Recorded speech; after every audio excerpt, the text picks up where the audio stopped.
We have no sense of how many people we've lifted out of poverty. So over the last 25 years, it's in the order of almost 1 billion people. So every year for the last 25 years, we could have had a headline in every paper in the world, everywhere around, telling us yesterday, 138,000 people were lifted out of poverty.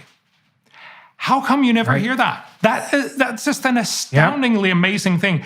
And yes, there are still many problems. Yes, there are still many poor people. But the fact is, 200 years ago, we used to be almost all extremely poor. There was a few royalty and that. And then, it was 95% of all of us had what is, typically known as $1 a day, but it's really 2.50 now. But the fundamental point is we were incredibly poor. Now, we have less than 10% that are extremely poor. That's still a problem. We should still help them, and there's a lot of ways we can do that. But that is one of those many stories that you don't hear because, it doesn't generate clicks. Yeah, well, part of it, and it's a deep psychological problem too, is that we are structured psychologically so that the negative has more impact than the positive does. And that's a very difficult bias to work against when you're in a situation where you might be making the case that the positive should be what's predominating. It's like, well, fair enough, but that isn't exactly how we're wired. And I suppose that's why, because we can be 100% dead, but only so happy.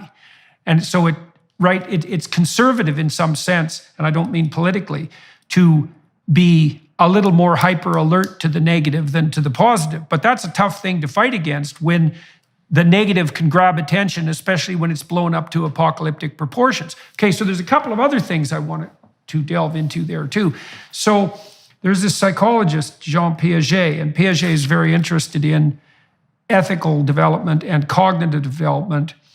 He developed a stage theory of human cognitive and moral development across time. And the last stage in his sequence of cognitive/ethical transformations was the messianic stage. And not everyone hits that, but more philosophically sophisticated young people pass through something approximating a messianic stage. And it occurs somewhere between the ages of 16 and 21, which, by the way, is the right stage of life to bring young men into the military if you're going to do it effectively.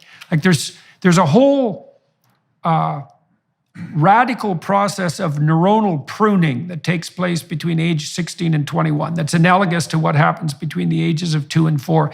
It's almost as if at that point you die into your adult configuration, right? So because you're pared down to what is only going to work for your environment. Okay, so now one of the psychological consequences of that is that when young people are in this stage of development and they're looking for how to separate themselves from their parents and to maybe even move beyond the narrow confines of their immediate friendship group, they're trying to catalyze their identity with a broader social mission.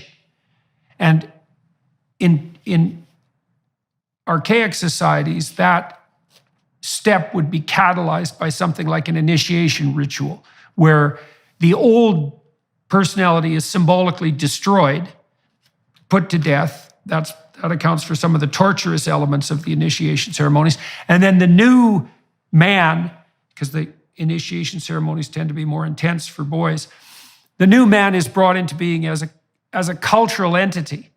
And then he's aligned with the mission and purpose, let's say, of the tribal unit. It's something like that. Well, right now, I think the radical leftists on the environmental side have been very good at capitalizing on those urges, because what they offer to young people is this, but it's pathological in some real sense, because it's a shortcut to messianic moral virtue.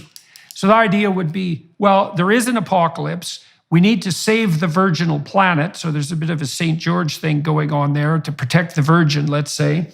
And the way to do this is to become something approximating an activist who's dead set against the evil patriarchy and the predatory and parasitical individual.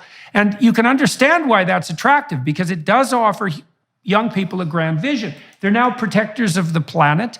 They're participating in something that's beyond themselves. But the problem with it is that it's an invitation to a very one-side story, and it's got this terribly destructive anti-human element. And so well, I'm curious about what you think about that. I think it's a very good metaphor for how the world in many ways have come to work. I think you're absolutely right. It's a very sort of stimulating and very easy message to fall into. The world is terrible, but here's how we can help. And the story very easily become, I'm going to help by cutting tons of CO2. Now, again, I bring my data points to this. And so I think there's two parts of it. I mean, first of all, I think we should recognize it's wonderful that young people and really everyone wants to do good. We should encourage that. We should. That's wonderful. And again, it's part of the fact that we're now well off, that we can stop worrying where's our next meal coming from, and then we can start thinking about, so how are we going to help the world? But the reality is that when we're being told this, it's the end of the world, and hence this is the only thing that matters, we're very likely to make very poor decisions. I mean, if it was true, if there was a meteor hurtling towards Earth, the only thing that mattered, and it was going to, sort of wipe out the whole world. The only thing that matters was to get this, the space shuttle or the whatever, the Starship or whatever, up there and deflect it. That's what we should be focused on. But that's not the right metaphor for climate change. It's a problem, right? And it's a problem that we, in many ways, as we saw with that statistic I told you on before, the fact that we've seen dramatically declining levels of people dying from climate-related disasters, because we can actually adapt to much of this, and because we can predict it, we can make sure that the people become more safe from these things. It's not the end of the world. It is a problem, and saying this is the only problem makes us very likely to make really poor decisions, because we only focus on this and forget all the other. Let me just, one other thing. So I think there's 2 points to it. One is that thinking it's the end of the world and thinking this is the only problem make you forget all the other problems. But also when you look at then, what are the solutions that are typically offered? They're terribly inefficient. So they will typically involve something along the lines of saying, I'm going to forego driving my car, which will at best have virtually no impact. It's not that, please do it if it makes you feel good, and especially if it works into your plans, but it's not how you solve the world. And, people will talk about going vegetarian. Again, great thing. I'm vegetarian, but it's not going to save the world. You need to get a sense of proportion. Most of the things that people talk about are small fractions of what it'll actually take. And what they're really suggesting, and what everybody's now talking about, is this net zero idea that we need to cut all carbon emissions from all economies by 2050. This would be enormously costly and also terribly, terribly fatal for many countries, especially the poorer countries, who basically keep alive by having lots and lots of access to fossil fuels. One way of just seeing that is right now, half the world's population survive on nitrogen that comes from fertilizer, that comes from natural gas. We have no way of knowing how we could possibly get enough nitrogen to feed most of the world if we went to net zero.